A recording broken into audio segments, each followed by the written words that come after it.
വിശദമായ വാർത്തയിലേക്ക്. സംസ്ഥാനത്ത് വീണ്ടും കോവിഡ് മരണം. തിരുവല്ല സ്വദേശി ജോഷി ആണ് മരിച്ചത്. അബുദാബിയിൽ നിന്ന് നാട്ടിലെത്തിയതായിരുന്നു ജോഷി. 65 വയസ്സായിരുന്നു. വിശദാംശങ്ങളുമായി കോട്ടയത്ത് നിന്ന് ജി ശ്രീജിത്ത് ചേരുകയാണ്. ശ്രീജിത്ത്, ഏറ്റവും ദുഃഖകരമായ ഒരു വാർത്തയാണ് രാവിലെ തന്നെ പങ്കുവയ്ക്കാനുള്ളത്. എപ്പോഴായിരുന്നു അദ്ദേഹത്തിന്റെ അന്ത്യം സംഭവിച്ചത്?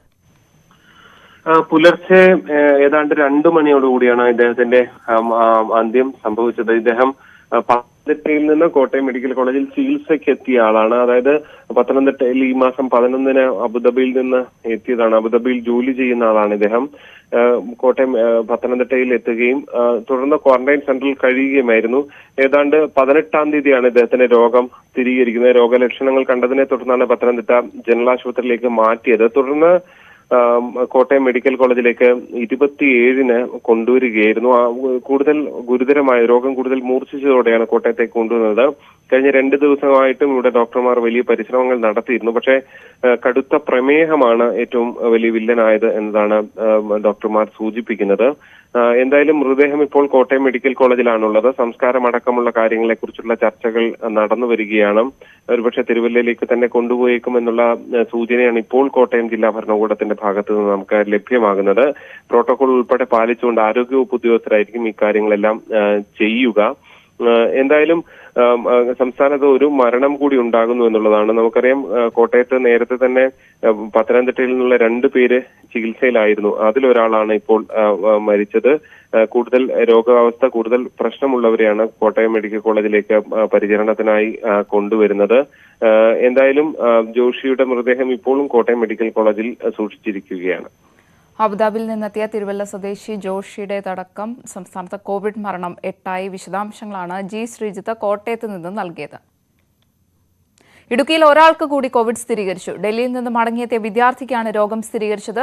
ഇയാൾക്കൊപ്പം യാത്ര ചെയ്ത 2 പേർ ജില്ലയിൽ നിരീക്ഷണത്തിലാണ്. അതേസമയം കോവിഡ് ബാധിതനായ തമിഴ്നാട് സ്വദേശിയുമായി അടുത്ത് ഇടപഴകിയവരുടെ പരിശോധനാ ഫലങ്ങൾ നെഗറ്റീവാണ്. ഇടുക്കി വണ്ടപ്പുറം സ്വദേശിയായ 28-കാരനാണ് രോഗം സ്ഥിരീകരിച്ചത്. ഡൽഹിയിൽ PhD വിദ്യാർത്ഥിയായ ഇയാൾ ട്രെയിനിൽ കഴിഞ്ഞ 20-ന് പുറപ്പെട്ട് 22-ന് കൊച്ചിയിലെത്തി. തുടർന്ന് KSRTC ബസ്സിൽ തൊടുപുഴയിലും ടാക്സിയിൽ ക്വാറന്റൈൻ സെന്ററിലും എത്തുകയായിരുന്നു. ജില്ലയിൽ മറ്റ് സമ്പർക്കങ്ങൾ ഉണ്ടായിട്ടില്ലെങ്കിലും ഇയാൾക്കൊപ്പം യാത്ര ചെയ്ത സൂര്യനെല്ലി സ്വദേശിയും കീഴത്തോട് സ്വദേശിയും ആരോഗ്യവകുപ്പിന്റെ നിരീക്ഷണത്തിലാണ്. കോവിഡ് സ്ഥിരീകരിച്ച സാഹചര്യത്തിൽ യുവാവിനെ ജില്ലാ ആശുപത്രിയിലേക്ക് മാറ്റി. രോഗം ബാധിച്ച് ജില്ലയിൽ ചികിത്സയിൽ കഴിയുന്നവരുടെ എണ്ണം ഇതോടെ 3ആയി. നെടുങ്കണ്ടം പാറത്തോട്ടിൽ താമസിച്ച് മടങ്ങിയ കോവിഡ് ബാധിതനായ തമിഴ്നാട് സ്വദേശിയുടെ ബന്ധുക്കളായ 7 പേരുടെയും നാട്ടുകാരായ 2 പേരുടെയും പരിശോധനാ ഫലം നെഗറ്റീവായി. ജാഗ്രതയുടെ ഭാഗമായി ഉടുമ്പൻചോല പഞ്ചായത്തിലെ 3 വാർഡുകളിൽ ഹോട്ട്സ്പോട്ട് നിയന്ത്രണങ്ങൾ തുടരുകയാണ്. ന്യൂസ് 18 ഇടുക്കി. 2 റിമാൻഡ് പ്രതികൾക്ക് കൂടി കോവിഡ് സ്ഥിരീകരിച്ചതോടെ വെഞ്ഞാറമൂട് പോലീസ് സ്റ്റേഷനിലെ മുഴുവൻ പോലീസുകാരും നിരീക്ഷണത്തിലേക്ക്. പുതിയ സ്റ്റേഷൻ ചാർജായി വന്ന SI ഉൾപ്പെടെ 14 പേരാണ് നിലവിൽ ഡ്യൂട്ടിയിൽ ഉള്ളത്. പ്രതികളെ പാർപ്പിച്ച ജയിലിലെ 4 സഹതടവുകാരെ പ്രത്യേക നിരീക്ഷണത്തിലേക്ക് മാറ്റി. വെഞ്ഞാറമൂട് പോലീസ് അറസ്റ്റ് ചെയ്ത് റിമാൻഡിലാക്കിയ 2 പ്രതികൾക്കാണ് ഇന്നലെ കോവിഡ് സ്ഥിരീകരിച്ചത്. ഇരുവരും വ്യത്യസ്ത കേസുകളിലാണ് പിടിയിലായത്. മകളെ പെട്രോൾ ഒഴിച്ച് കൊലപ്പെടുത്താൻ ശ്രമിച്ച കേസിലെ ആനച്ചൽ സ്വദേശിയായ പ്രതിയെ 25-നാണ് പിടികൂടിയത്. DYFI പ്രവർത്തകനെ ആക്രമിച്ച കേസിലെ പ്രതിയെ പിടികൂടിയത് 26-നും. ഇരുവരെയും 26-ാം തീയതിയാണ് കോടതിയിൽ ഹാജരാക്കി റിമാൻഡ് ചെയ്തത്. നെയ്യാറ്റിൻകര സ്പെഷ്യൽ സബ് ജയിലിൽ വെച്ച് നടത്തിയ പരിശോധനയിലാണ് രോഗം സ്ഥിരീകരിച്ചത്. ഇതോടെ ഇരുവരെയും മെഡിക്കൽ കോളേജ് ആശുപത്രിയിലേക്ക് മാറ്റി. കഴിഞ്ഞ ദിവസം റിമാൻഡ് പ്രതിക്ക് രോഗം സ്ഥിരീകരിച്ചതോടെ വെഞ്ഞാറമൂട് പോലീസ് സ്റ്റേഷനിലെ 34 ഉദ്യോഗസ്ഥരാണ് നിരീക്ഷണത്തിൽ പോയത്. തുടർന്ന് സ്റ്റേഷൻ ചാർജായി വന്ന SI ഉൾപ്പെടെ 14 പേരാണ് നിലവിൽ ഡ്യൂട്ടിയിലുള്ളത്. ഇവർ മുഴുവൻ പേരും നിരീക്ഷണത്തിലേക്ക് പോകേണ്ടി വരും. പ്രതികളോടൊപ്പം ജയിലിൽ പാർപ്പിച്ചിരുന്ന 4 പേരെ പ്രത്യേക നിരീക്ഷണത്തിലാക്കി. ജയിൽ ഡ്യൂട്ടിയിലുണ്ടായിരുന്ന 10ഓളം ഉദ്യോഗസ്ഥരോട് തുടരാനും നിർദ്ദേശം നൽകി. ന്യൂസ് 18 തിരുവനന്തപുരം. ഇതര സംസ്ഥാനങ്ങളിൽ നിന്നെത്തുന്നവർ ക്വാറന്റീൻ മാർഗനിർദ്ദേശങ്ങൾ ലംഘിച്ചതിനെ തുടർന്നാണ് സമ്പർക്ക പട്ടികയിൽ ഉള്ള ചിലർക്ക് കഴിഞ്ഞ ദിവസം പാലക്കാട് ജില്ലയിൽ കോവിഡ് സ്ഥിരീകരിച്ചത് എന്ന് വിലയിരുത്തൽ. ഇന്നലെ റേഷൻ കടക്കാരിക്ക് രോഗം വന്നതും ഇക്കാരണത്താലാണ് എന്നാണ് സൂചന.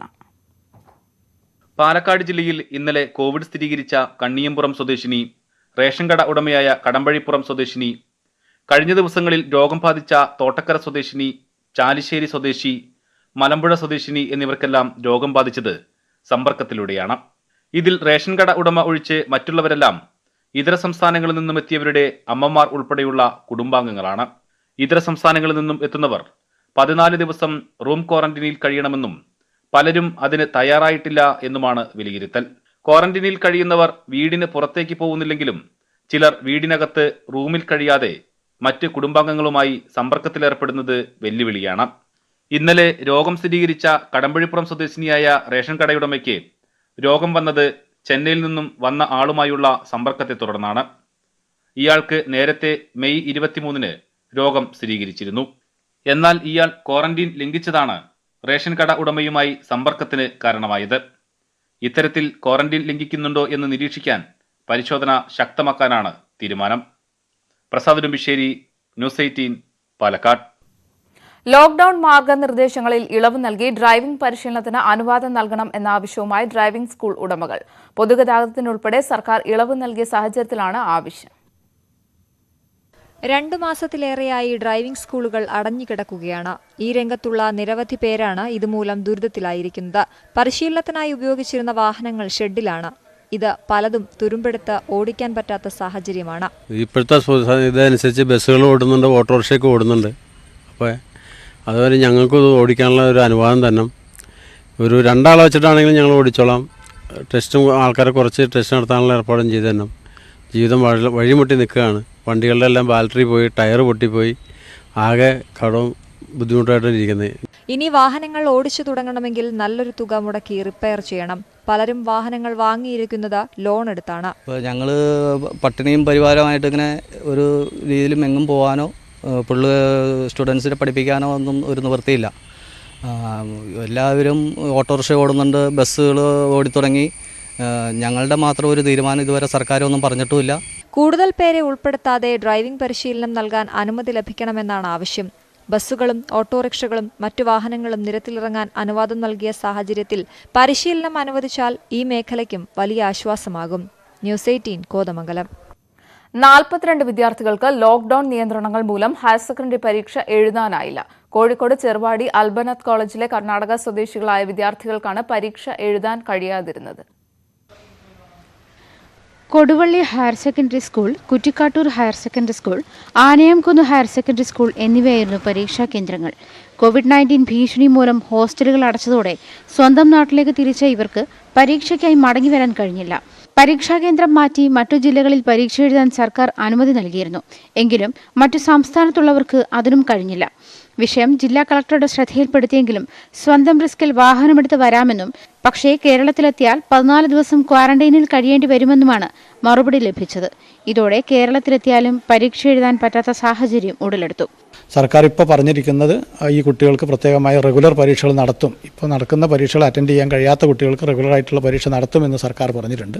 അപ്പോൾ ആ പരീക്ഷയിൽ കുട്ടികളെ പരീക്ഷ എഴുതാനുള്ള സൗകര്യം കിട്ടുമെന്ന പ്രതീക്ഷയിലാണ് ഞങ്ങളും കുട്ടികളും രക്ഷിതാക്കളും ഒക്കെ ഉള്ളത്. കർണാടകയിലായതുകൊണ്ട് തന്നെ ഇവർക്ക് സേ പരീക്ഷ എഴുതാൻ കഴിയുമോ എന്ന ആശങ്കയും നിലനിൽക്കുന്നുണ്ട്.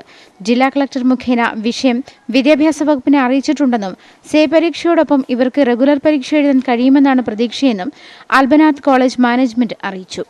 ന്യൂസ് 18, കോഴിക്കോട്. MP വീരേന്ദ്രകുമാറിന് രാഷ്ട്രീയ സാംസ്കാരിക കേരളത്തിന്റെ വിട. മുൻ കേന്ദ്രമന്ത്രിയും രാജ്യസഭാംഗവുമായ MP വീരേന്ദ്രകുമാറിന്റെ സംസ്കാരം ഇന്ന് വയനാട്ടിൽ നടക്കും. ഹൃദയാഘാതത്തെ തുടർന്ന് ഇന്നലെ രാത്രി കോഴിക്കോട് സ്വകാര്യ ആശുപത്രിയിലായിരുന്നു അന്ത്യം. കോഴിക്കോട് വീട്ടിലെത്തിച്ച മൃതദേഹം 11 മണിയോടെ ജന്മനാടായ വയനാട്ടിലേക്ക് കൊണ്ടുപോകും. എഴുത്തുകാരൻ, സോഷ്യലിസ്റ്റ് നേതാവ്, കേന്ദ്രമന്ത്രി എന്നിങ്ങനെ കേരള രാഷ്ട്രീയത്തിലും സാഹിത്യ, സാംസ്കാരിക, സാമൂഹ്യ മണ്ഡലങ്ങളിലും നിറഞ്ഞു നിന്ന വ്യക്തിത്വമായിരുന്നു MP വീരേന്ദ്രകുമാറിന്റേത്. ഇന്ത്യൻ ന്യൂസ് പേപ്പർ സൊസൈറ്റിയുടെ executive committee member, PTA director, press institute of ഇന്ത്യയുടെ trustee, Janata Dal U state committee president എന്നീ നിലകളിൽ പ്രവർത്തിച്ചിട്ടുണ്ട്. 80-ലേറെ അംഗീകാരങ്ങൾ അദ്ദേഹത്തിന് ലഭിച്ചിട്ടുണ്ട്. സോഷ്യലിസ്റ്റ് ആശയങ്ങളുടെ സഹയാത്രികനായിരുന്നു MP വീരേന്ദ്രകുമാർ. മന്ത്രിയായും സഹമന്ത്രിയായും MP-യായും MLA-യായും രാഷ്ട്രീയ ഭൂപടത്തിൽ നിറഞ്ഞു നിന്ന വ്യക്തിത്വം. എഴുത്തുകാരനും മികച്ച വാഗ്മിയുമായിരുന്നു. മാതൃഭൂമി മാനേജിംഗ് ഡയറക്ടർ കൂടിയായ MP Veerendrakumar.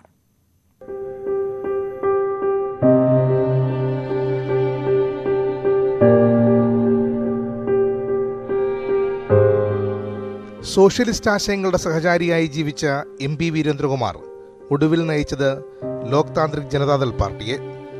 Janata Dal S, socialist Janata democratic, Janata Dal United എന്നിവയുടെ സംസ്ഥാന പ്രസിഡന്റായിരുന്നു. ജനതാദൾ പല ദളങ്ങളായി മാറിയപ്പോൾ ആശയം മുറുകെ പിടിച്ച് സ്ഥാപിച്ച പാർട്ടിയുടെ അമരത്തിരിക്കെയാണ് മരണം. 1987 നിയമസഭാംഗവും വനം വകുപ്പ് മന്ത്രിയുമായി. വനങ്ങളിലെ മരം മുറിക്കരുതെന്ന ആദ്യ ഉത്തരവ് ഏറെ ശ്രദ്ധ നേടി. 48 മണിക്കൂറിനുള്ളിൽ തന്നെ മന്ത്രിസ്ഥാനം രാജിവെച്ചു. കേന്ദ്രമന്ത്രിസഭയിൽ ധനകാര്യ സഹമന്ത്രിയും പിന്നീട് തൊഴിൽ വകുപ്പിന്റെ സ്വതന്ത്ര ചുമതലയുള്ള സഹമന്ത്രിയുമായി. ജയപ്രകാശ് നാരായണിൽ നിന്ന് സോഷ്യലിസ്റ്റ് പാർട്ടിയിൽ അംഗത്വം നേടിയ വീരേന്ദ്രകുമാർ അടിയന്തരാവസ്ഥക്കാലത്ത് ജയിൽവാസം അനുഭവിച്ചു. അദ്ദേഹത്തിന്റെ സ്വത്തുക്കൾ കണ്ടുകെട്ടുകയും ചെയ്തു.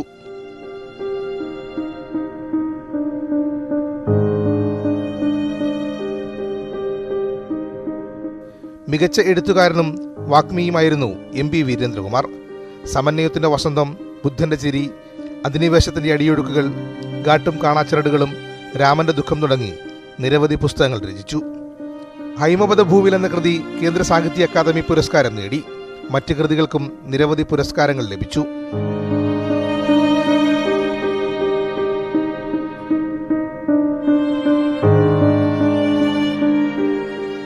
മാതൃഭൂമി MD ആയിരുന്ന വീരേന്ദ്രകുമാർ പ്രസാധക രംഗത്തും വ്യക്തിമുദ്ര പതിപ്പിച്ചു.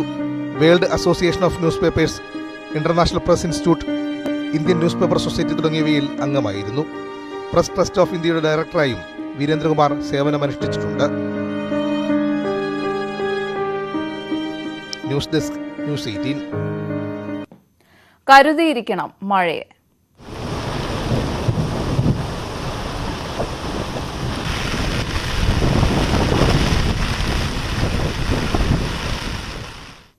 മഴ കനത്തതോടെ കടൽക്ഷോഭ ഭീഷണിയിൽ കൊല്ലം കാക്കത്തോപ്പ്. പുലിമുട്ട് നിർമ്മാണം എന്ന തീരദേശ ജനതയുടെ ആവശ്യം കാലങ്ങളായി അവഗണിക്കപ്പെടുന്നുവെന്നാണ് പരാതി. തുറമുഖ വകുപ്പ് ചുമതല ഏറ്റെടുത്തുവെങ്കിലും നടപടികൾ എങ്ങും എത്തിയില്ല.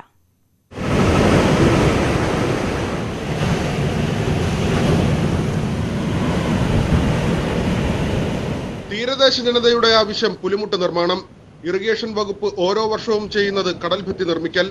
ദുർബലമായ കടൽഭിത്തി ശക്തമായ തിരയിൽ കടലെടുത്തു പോകും. ഒപ്പം മത്സ്യത്തൊഴിലാളി കുടുംബങ്ങളുടെ കിടപ്പാടവും. അപ്പോൾ നമ്മുടെ ഡിസംബർ 7-ാം തീയതി ഉദ്ഘാടനം ചെയ്തതിനു ശേഷം ഒറ്റ പണി പോലും നടന്നിട്ടില്ല. സ്വന്തം കൊറിയാണെന്ന് പറയുന്നുണ്ടെങ്കിലും അവർ ഒരു ഒറ്റ പണി പോലും നടന്നിട്ടില്ല. ഇനിയൊരു വലിയ തിരമാലകൾ കാലവർഷം ഏറ്റെടുത്ത് കഴിഞ്ഞാൽ ഈ റോഡും ഈ വീടുകളും ബാക്കിയുള്ള വീടുകളൊക്കെ നശിച്ചു പോകുന്ന സ്ഥിതിയാണ് ഉണ്ടാകാൻ പോകുന്നത്. തീരസംരക്ഷണ ചുമതല ഹാർബർ എഞ്ചിനീയറിംഗ് വകുപ്പ് ഏറ്റെടുത്തിട്ടും മഴക്കാലമാകുമ്പോൾ മത്സ്യത്തൊഴിലാളിയുടെ നെഞ്ചിലുയരുന്ന ആശങ്കയുടെ തിരയൊടുങ്ങുന്നില്ല. അതായത് 26 പുലിമുട്ടുകളാണ് താന്നി മുതൽ ഈ കാക്കത്തോപ്പ് ഈ മുനമ്പ് വരെ ഇടാനുള്ളത്. പക്ഷേ 13 പുലിമുട്ടുകൾ യുദ്ധകാലാടിസ്ഥാനത്തിൽ തന്നെയാണ് അവരിട്ടത്. പക്ഷേ ഗവൺമെൻറ് മാറി വന്നപ്പോഴത്തേനും പിന്നെ പുലിമുട്ടുകളുടെ താളം തെറ്റി. പക്ഷേ ഇപ്പോഴെന്ന് പറയുന്നത് ഇവർക്ക് പുലിമുട്ട് നിർമ്മിക്കുന്നതിലല്ല താല്പര്യം. അവർക്ക് സീവാൾ കെട്ടിത്തരാം എന്ന്. സീവാളാണ് ഈ കിടക്കുന്നത്. സീവാൾ എന്ന് പറയുന്നത് ഓരോ വർഷം വഴിയുന്നോറും അടിമണ്ണെടുക്കുമ്പോൾ സീവാൾ താഴോട്ട് ഇരുത്തി പോകും. അപ്പോൾ ആ പിറ്റേ കൊല്ലവും പിന്നെ ഇവർക്ക് വീണ്ടും സീവാൾ കൊണ്ടുവന്ന് നിരത്തിക്കൊണ്ട് ഇഷ്ടം പോലെ ലക്ഷക്കണക്കിന് രൂപ പിന്നെ കളക്ടറുടെ ദുരിതാശ്വാസ ഫണ്ടിൽ നിന്ന് അടിച്ചു മാറ്റാനുള്ള പരിപാടിയാണ്.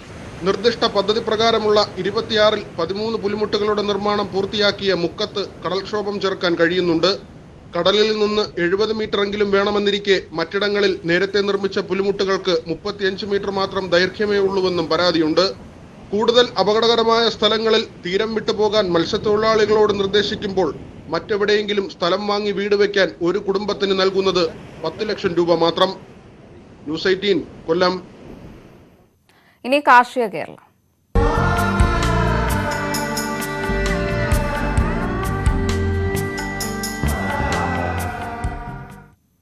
കോവിഡ് വ്യാപനത്തിൽ പാടെ തകർന്ന് തമിഴ്നാട് തേനി ജില്ലയിലെ മുന്തിരി കർഷകർ.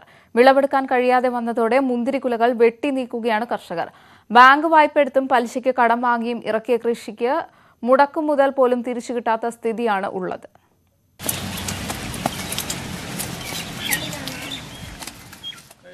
കമ്പത്തെ മുന്തിരിപ്പാടത്തെ വിളവെടുപ്പിന്റെ ദൃശ്യമല്ല ഇത്. ലോക്ക്ഡൌണിനെ തുടർന്ന് വിളവെടുക്കാൻ കഴിയാതെ അഴുകിത്തുടങ്ങിയ മുന്തിരിക്കുലകൾ മുറിച്ചു നീക്കുകയാണ്. വേനൽക്കാലം കമ്പത്ത് മുന്തിരി കർഷകരുടെ കൊയ്ത്തുകാലമാണ്. എന്നാൽ കോവിഡ് ഇവരെയും ചതിച്ചു. തമിഴ്നാട്ടിൽ രോഗവ്യാപനത്തോത് ഉയർന്നതോടെ നിയന്ത്രണം കർശനമാക്കി. ഇത് കൃഷിപരിപാലനത്തെയും വിളവെടുപ്പിനെയും കയറ്റുമതിയെയും പ്രതികൂലമായി ബാധിച്ചു. ആയിരക്കണക്കിന് ടൺ മുന്തിരിയാണ് വിളവെടുക്കാൻ കഴിയാതെ നശിച്ചത്. കടബാധിതരായ കർഷകരെ സർക്കാർ സഹായിക്കണമെന്നാണ് ഉയരുന്ന ആവശ്യം. அரசாங்கம் முடிவு பண்ணால் மட்டும் இந்த மாதிரி ஒரு சந்தை ஏற்பாடு பண்ணி அந்த சந்தையிலிருந்து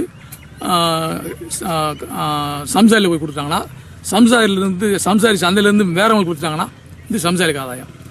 കൃത്യസമയത്തിനുള്ളിൽ വിളവെടുപ്പ് നടത്തിയില്ലെങ്കിൽ മുന്തിരിവള്ളികൾ നശിക്കും. വരുംകാല കൃഷി നിലനിർത്തുന്നതിനാണ് ലക്ഷങ്ങളുടെ നഷ്ടം സഹിച്ച് മുന്തിരിക്കുലകൾ വെട്ടിക്കളയുന്നത്. സർക്കാർ മുന്തിരി സംഭരിച്ച് കയറ്റുമതിക്കുള്ള സംവിധാനം ഒരുക്കണമെന്നും കർഷകർ ആവശ്യപ്പെടുന്നു. ന്യൂസ് 18 തേനി. ദേശീയ ജലപാത നിർമ്മാണ പ്രവർത്തനത്തിന്റെ ഭാഗമായി നടപ്പിലാക്കുന്ന വർക്കല TS കനാൽ നവീകരണം അശാസ്ത്രീയമാണെന്ന് ആരോപണം. കനാൽ നവീകരണം പുരോഗമിക്കുമ്പോൾ ഇരുകരകളിലെയും റോഡുകൾ തകർന്നുവെന്നും കടൽ തീരത്ത് വ്യാപകമായി മാലിന്യം നിക്ഷേപിക്കപ്പെടുന്നു എന്നുമാണ് പരാതി. ദേശീയ ജലപാത നവീകരണവുമായി ബന്ധപ്പെട്ട് വർക്കല വെട്ടൂർ റാത്തിക്കൽ ഭാഗത്തെ TS കനാൽ നവീകരണത്തിലാണ് അശാസ്ത്രീയത ആരോപിക്കുന്നത്. ദീർഘവീക്ഷണമില്ലാതെയുള്ള കനാൽ നവീകരണം നിമിത്തം നിരവധി പ്രശ്നങ്ങളാണ് ഉണ്ടാകുന്നത്. നിശ്ചിത അനുപാതത്തിൽ കനാലിന്റെ ആഴവും പരപ്പും കൂട്ടുന്ന ജോലികളാണ് പുരോഗമിക്കുന്നത്. കനാലിനോട് ചേർന്ന് താരതമ്യേന ഉയർന്ന സമാന്തരമായി നീളുന്ന തീരദേശത്തിന്റെ ഭാഗം തകർന്നു. പ്രദേശവാസികളുടെ പ്രതിഷേധത്തെ തുടർന്ന് തകർന്ന ഭാഗം പുനഃസ്ഥാപിച്ചുവെങ്കിലും നിലവിൽ അപകടാവസ്ഥയിലായി കഴിഞ്ഞു. ഈ നാടിന് ഭീഷണിയായി ഈ ചെയ്തുകൊണ്ടിരിക്കുന്ന ഈ ഒരു അനാസ്ഥത പ്രൊജക്റ്റ് പ്രകാരം അല്ലാത്ത വീതിയിലും മറ്റ് മണ്ണിടിച്ചിലും കടലിനെ തന്നെ ബാധിക്കുന്ന ഈ കടൽ കയറി ഈ ആറോട് അടുപ്പിച്ച് ഒരുമിച്ചിട്ട് ഈ നാട് തന്നെ നശിപ്പിക്കുന്ന രീതിയിലുള്ള ഈ സംവിധാനം എത്രയും വേഗം നിർത്തിവെച്ച് ഇതിൻ്റെ അധികാരികൾ കണ്ണ് തുറന്ന് ഇതിനുള്ള നടപടി സ്വീകരിച്ച് മുന്നോട്ട് പോയില്ല എങ്കിൽ നാട്ടുകാരും അതുപോലെ തന്നെ മറ്റ് അടുത്ത നാട്ടുകാരുൾപ്പെടെയുള്ള ആളുകൾ ഇതിനു വേണ്ടി പ്രതിഷേധിച്ചുകൊണ്ട് ഇത് തടഞ്ഞു വയ്ക്കുന്ന ഒരു സംവിധാനത്തിലോട്ട് പോകും. കനാലിൽ നിന്നും നീക്കം ചെയ്ത പാഴ്മരങ്ങൾ ഉൾപ്പെടെയുള്ള മാലിന്യങ്ങൾ വ്യാപകമായ തോതിൽ കടൽ തീരത്ത് ഉപേക്ഷിക്കുന്നത് മത്സ്യബന്ധനത്തിന് പ്രതിസന്ധിയാകുന്നുണ്ട്. കനാലിൽ നിന്നും നീക്കം ചെയ്യുന്ന മണ്ണ് കരയിൽ കൂട്ടിയിടുന്നതും ജനങ്ങൾക്ക് ബുദ്ധിമുട്ട് സൃഷ്ടിക്കുന്നു. ന്യൂസ് 18 വർക്കല. പെരുമ്പാവൂർ താലൂക്ക് ആശുപത്രിയിൽ ചികിത്സയ്ക്കെത്തിയ പട്ടികജാതി വിഭാഗത്തിൽപ്പെട്ട വൃദ്ധയെയും ചെറുമകളെയും പരസ്യമായി അപമാനിച്ചതായി പരാതി. ആശുപത്രി സൂപ്രണ്ടിന് പരാതി നൽകിയിട്ടും നടപടികൾ ഉണ്ടാകാത്തതുമൂലം BJP പെരുമ്പാവൂർ മണ്ഡലം കമ്മിറ്റിയും യുവമോർച്ചയും സൂപ്രണ്ടിന്റെ ഓഫീസ് ഉപരോധിച്ചു.